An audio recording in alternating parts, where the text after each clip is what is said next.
मैं जोगेंद्रनाथ मंडल हूं। संभव है कि आप लोगों ने मेरा नाम नहीं सुना होगा, क्योंकि इतिहास लिखने वालों ने मुझे जानबूझकर हाशिए पर डाल दिया है। लेकिन हमेशा से ऐसा नहीं था। एक समय मैं सामाजिक और राजनैतिक पटल के केंद्र पर था।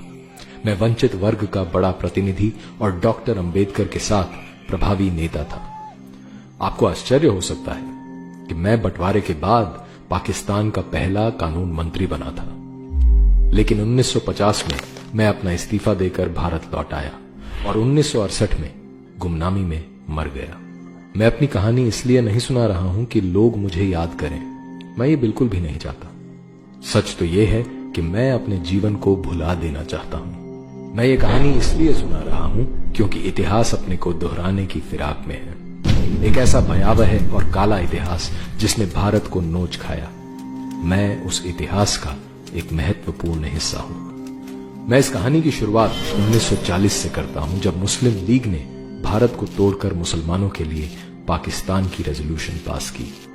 उस समय मुसलमानों के एक बड़े वर्ग को छोड़कर किसी ने इसे गंभीरता से नहीं लिया, लेकिन 2-3 साल में ही स्थिति बदल गई और पाकिस्तान की बात हर जगह होने लगी। पाकिस्तान बनाने के लिए जरूरी सारे मोहरे आजमाए जा रहे थे।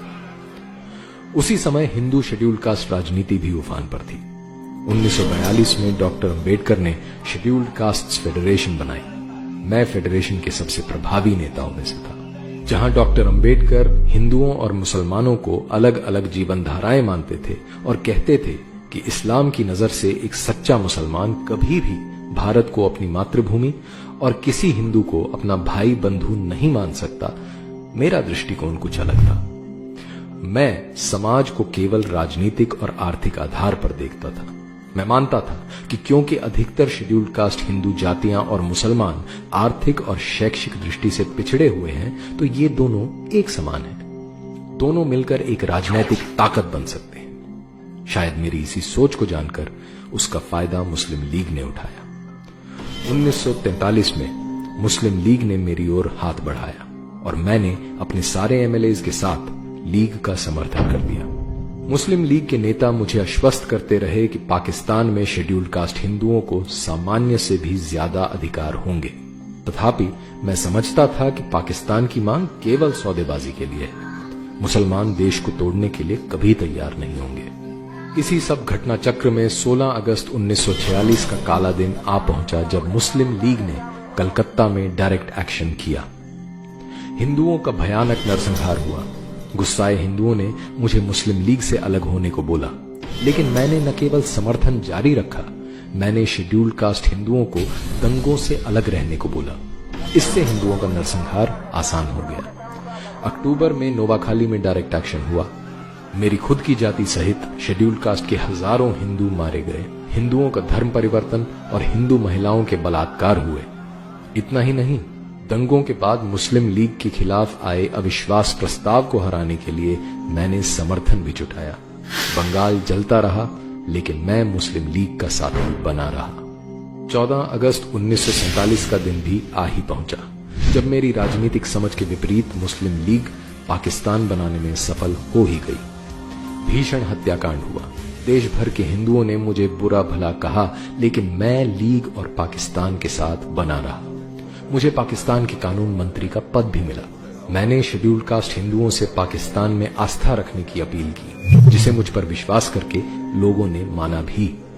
लेकिन इसके बाद इस्लामिक पाकिस्तान का असली चेहरा सामने आया। सारे वादे ठुकरा दिए गए। हिंदुओं का नरसंहार शुरू हो गया। हिंदू महिलाओं के बलात्कार, घर जायदाद लूटना, जबरन मुसलमान बनाना आम बात हो गई।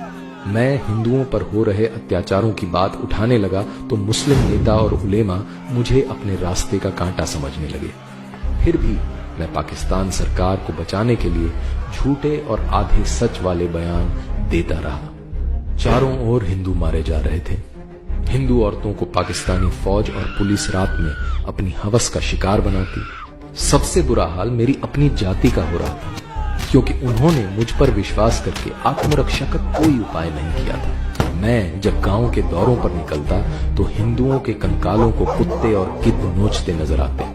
सिर्फ 10 फरवरी 1950 को ही ढाका में 10,000 हिंदू इसलिए मार दिए गए क्योंकि असेंबली में कुछ हिंदू विधायकों ने वॉकआउट किया। वो सब मेरे सामने ही हुआ। मुझे समझ आ गया कि इस्लामिक पाकिस्तान में हिंदू काफिर जिम्मी से ज्यादा कुछ नहीं है। काश मुझे ये बात तब समझ आ जाती जब डॉक्टर अंबेडकर ने एकदम खुलकर और साफ शब्दों में कही थी। लेकिन तब मुझे समाज का सांस्कृतिक पहलू नजर नहीं आता था।